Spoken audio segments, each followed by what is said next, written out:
ఐదో పద పడేస్తాను. అమ్ముల్ బేబే, ఎటువంటి కష్టము పడకుండా అసలు ఏ క్వాలిఫికేషన్ లేకుండా మీ నాన్న ఉన్నాడన్న ఒకే ఒక్క కారణంతో స్ట్రైట్గా వెళ్ళి ఎండి చైర్లోకి వచ్చిన నీకే అంత పొగరుంటే,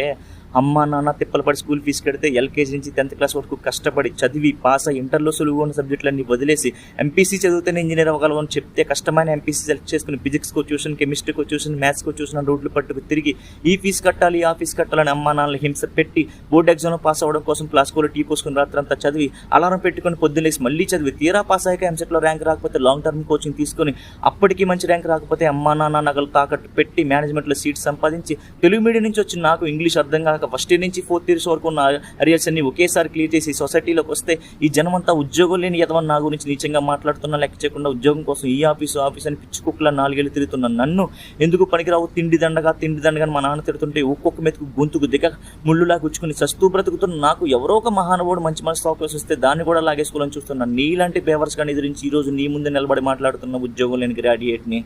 నాకెంత పొగరుండాలిరా.